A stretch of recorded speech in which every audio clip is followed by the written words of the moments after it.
What's up, guys? It's that Racing Game Guy here. Today I got the newer Camaro, the 2015 Z28. Now, starting off showing you the conversions that I didn't do, just to let you guys know that I didn't do them, because that's usually the first thing that I start off with. So just because I didn't do them, I'm not going to switch up my my routine. So I'll start from this side, work my way to the left. Now, obviously, as you can see here, I did add some aerodynamic parts. This is my Bumblebee Z28 build. See, even though it's not spot on, but the paint scheme and stuff, it's pretty close. I did upgrade the tire widths, the wheel style, of course, as you can see. I did go ahead and put some 20s on it, just because 20s fit the car a lot better than 19s, in my opinion. As far as the drivetrain, obviously I have it almost fully upgraded. This hurt my launch some, so I didn't want to go ahead and do the race transmission. The sport transmission helped more, so I left that one in there. If I were to go forced induction on this car, then race transmission might help a little bit more. I did lower it. Did do sway bars. I couldn't remember if I did or not. Definitely didn't do the roll cage. I don't want that extra weight in an already somewhat heavy car. Being an American muscle car, it's naturally a little bit heavy, just like the Mustang and Challenger and like every other muscle car ever.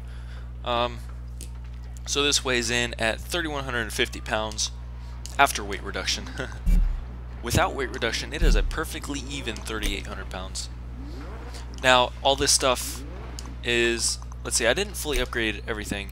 I actually didn't upgrade much. All I upgraded was, okay, I thought I upgraded exhaust. I didn't upgrade anything. Now I remember. Not even flywheel. I'm actually going to leave it just because I've driven this car for a few minutes and I like it the way it is, and I don't want to have to readjust to any little minor change.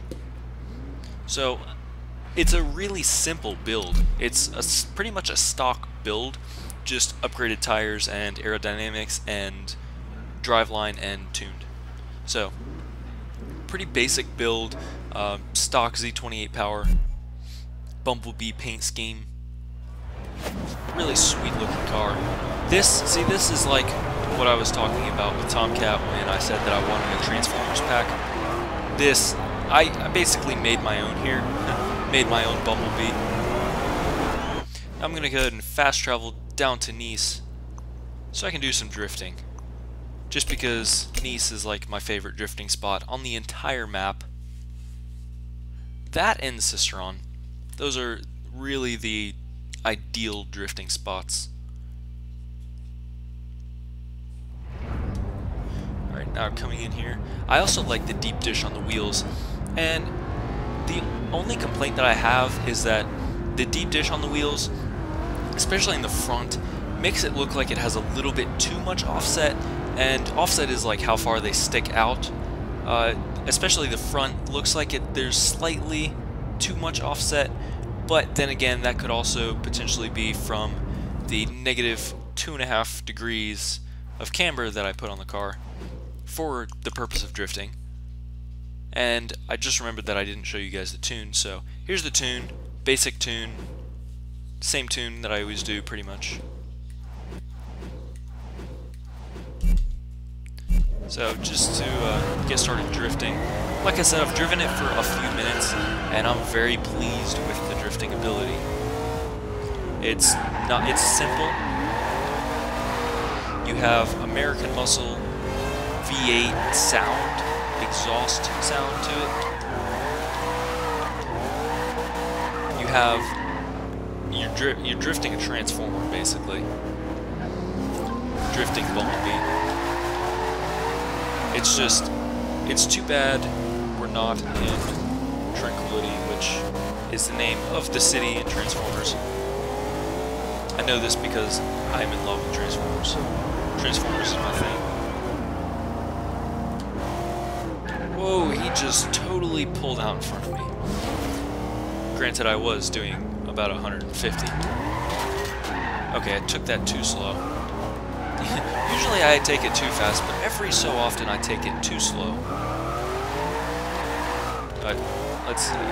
And this is why I love Nice. Just because the roads are wide. Yes, there's a lot of traffic, but it's kind of fun drifting with a lot of traffic. Maybe not like an excess of traffic, but some traffic, just because it gives you obstacles to avoid, moving obstacles. See, like this, and like drift through here, and totally avoid that guy, and that was awesome. I am proud of myself for that one. I don't know if I should be as proud as I am or not, but I am. But see, just coming through here, avoiding stuff like that, it adds a really fun element versus just having a completely wide open roads. And if you want to race the car, it's fast. Whoa. Totally just completely red. Oops. If you don't want to drift it, if you want to race it, it's fast, but at the same time, it's really easy to break the rear end loose. And come around a curve just like that. And then catch this guy and race him if I wanted to, but I don't want to. Because right now I'm drifting. Car has really good speed and stock power too. Like, this car would be insane upgraded. One of these days, with somebody, I need to do a Z28 versus GT500 challenge. One of these days. Like, that is the ultimate rivalry. And I'm not really sure which car I want to drive, because this is a lot of fun, but I'm a Mustang guy, so naturally I'm going to want to drive the GT500. So, I don't know. I'll do that eventually. And then we'll figure out some way to decide who drives what car. Maybe switch back and forth. Maybe, like, I drive the Camaro, and then whoever I'm playing with drives the Mustang, and then I drive the Mustang and switch off of it. Just a thought. Just a fun thought. Like, like an American rivalry showdown. And then throw in a third person with a Challenger. Because there are those Dodge people, those Mopar fans that are like, forget Ford and Chevy both, Mopar or no car. So, we can throw in a little bit of Mopar. Make an American muscle showdown. But as you can see, I'm having a lot of fun drifting it. It drifts, honestly, better than I was expecting. Oh, don't bank my points. That's right. I'm not going for points, really. It's just nice to have them because you get XP and level up and get wheel spins and stuff. It's really... Whoops, I slowed down too much and then caught traction on the rear. But it's really fun to drift. It's really easy to drift. Surprisingly easy to drift. Like, I just would not have expected it to be this easy. But it works awesomely. And like I said, it's got that American muscle V8 roar to it without even having an upgraded exhaust or camshaft or anything. Now if I went back and upgraded that, then it would roar even more. But stock exhaust on it sounds really good. Definitely better than it would in person. Just because stock exhaust is always quiet in person. And that's not just because I'm a little bit more biased towards Mustangs. Mustangs don't really sound that good without aftermarket exhaust in person either. They sound okay, but they're way too muffled. Just because of, no, Anna, go away. They're way too muffled just because of all the restrictions and stuff, EPA, whatever, all that garbage.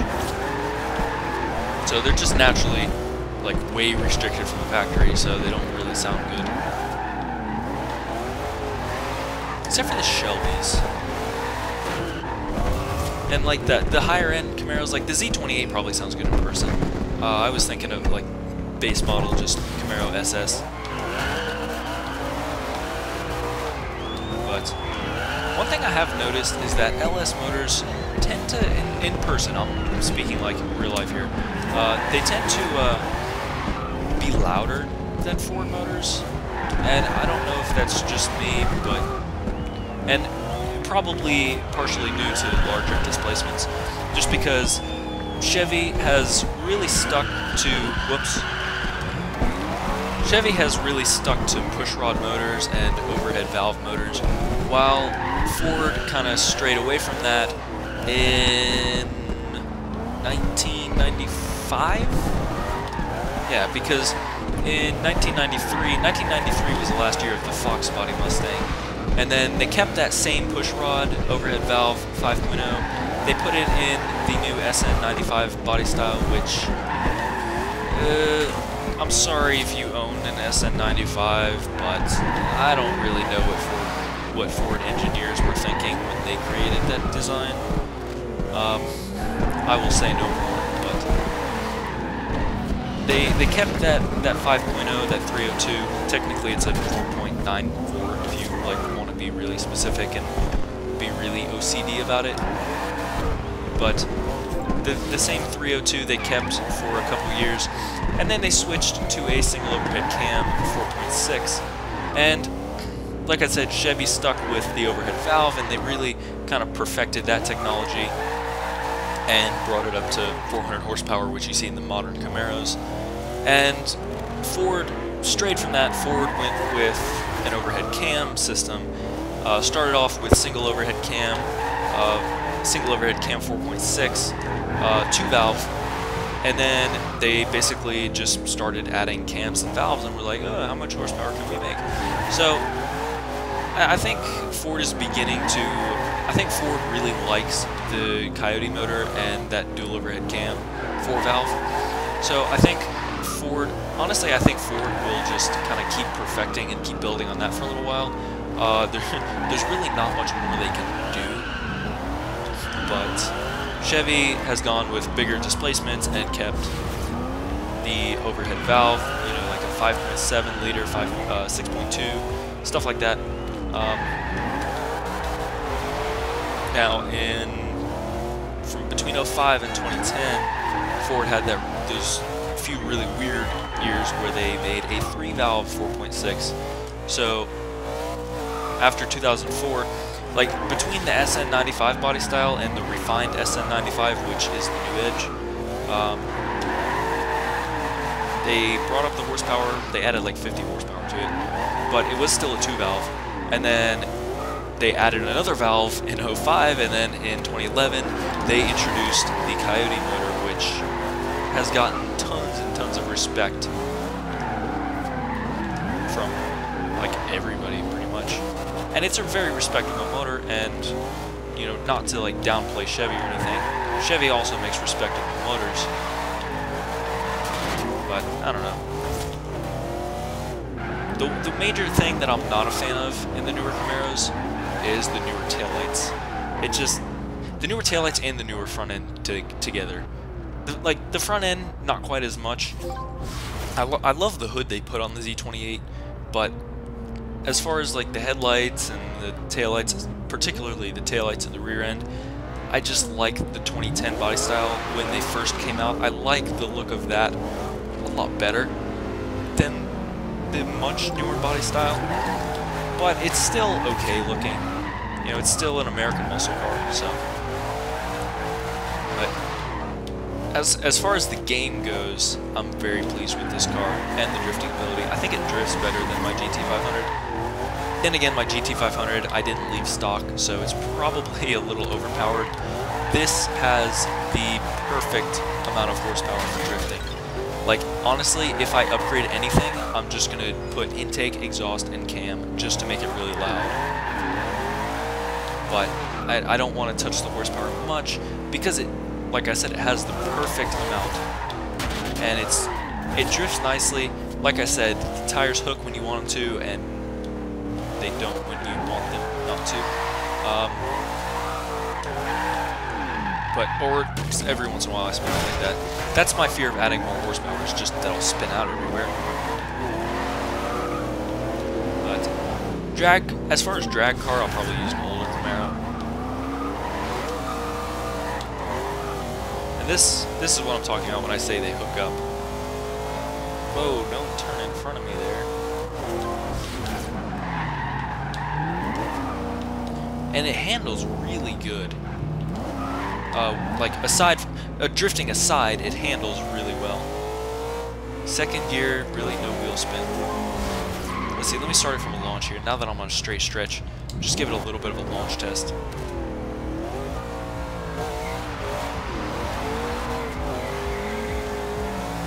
Barely any wheel spin in second. That's what I like. I don't mind quite as much if there's wheel spin in first gear. There's gonna be wheel spin in first gear in pretty much any car. I mean, unless the car is very underpowered. But I like power where it just barely spins in second and then lets those tires hook up and let the car go. Because spinning ain't winning.